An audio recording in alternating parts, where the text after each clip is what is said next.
5 seconds. Start. I am most happy and grateful for the opportunity you have given me to meet you all this evening.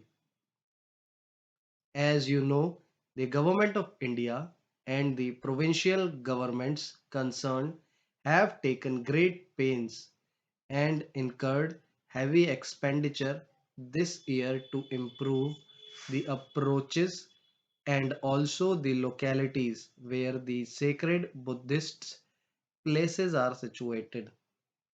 The total amount spent may add up to a crore of rupees in the course of this year. That indicates the interest which the Government of India and the people of India are taking in Buddhism and its sacred places.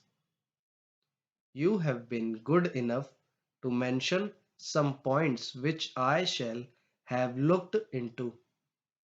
I will try to see that as far as possible no complaints are left unattended.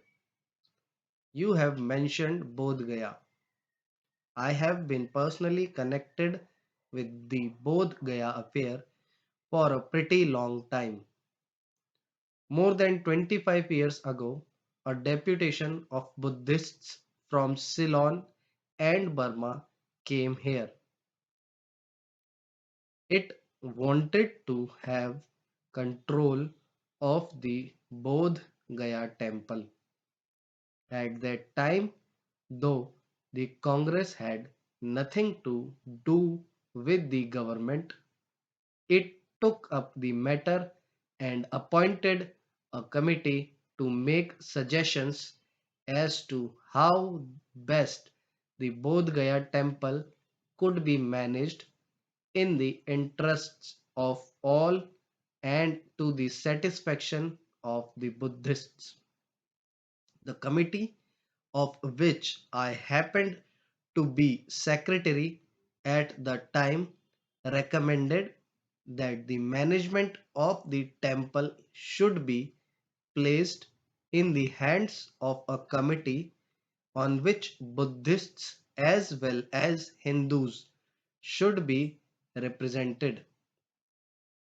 That was because the Hindus also worshipped the Buddha. Their method of worship may differ from that of Buddhists, but they held Lord Buddha in great veneration as one of the avatars. We could not do anything at that time as there was a Mahant in actual possession of the temple and he did not agree to part with his right. In 1937, however, when the Congress for the first time formed government in Bihar, it took up the question of the appointment of a temple committee once again. Unfortunately, however, the ministry lasted only a short time and nothing much could be achieved. In 1946, the Congress again came to power. The matter was then reopened and a law was passed by virtue of which the management of the temple was taken away from the Mahant. You have said in your address that there is no suitable platform for offering lights in the temple. I do not see any difficulty in meeting this request. You have also mentioned that there is no arrangement for lights in front of the image all the 24 hours of the day and night, and that facilities should be given to pious pilgrims to stick gold foils to the image. I shall refer these matters to the temple committee, though personally I do not see any difficulty in accepting these suggestions. You have also said that you require land for building dharamshalas and rest houses for pilgrims who come for worship.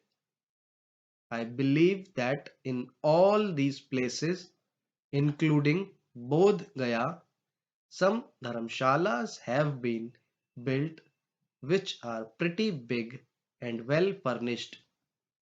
Some houses have also been built by the well-to-do people. If more dharamshalas are needed, they have certainly be built with the help of philanthropic organizations and individuals.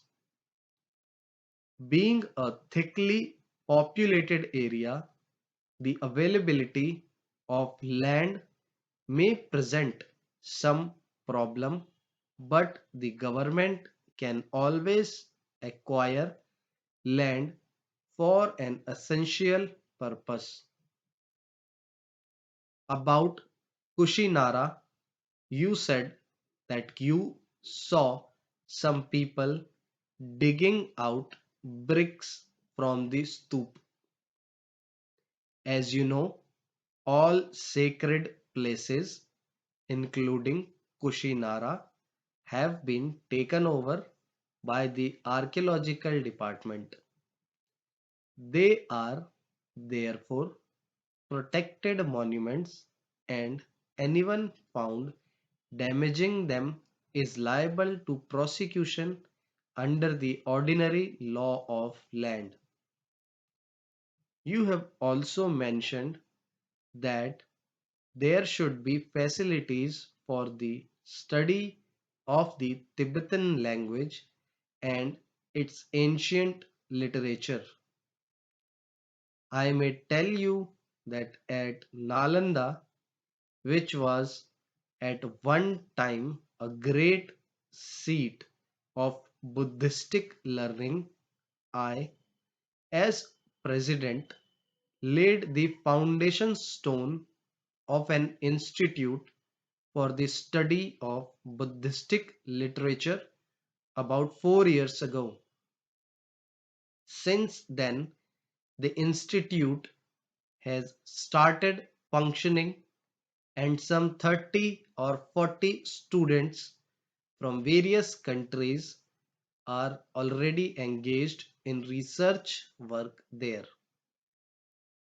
I do not know whether there are any facilities in this institute for the study of Tibetan literature, but I shall refer this matter to the director and see whether anything can be done to encourage the study of Tibetan by the students as also of Indian languages by Tibetans and others.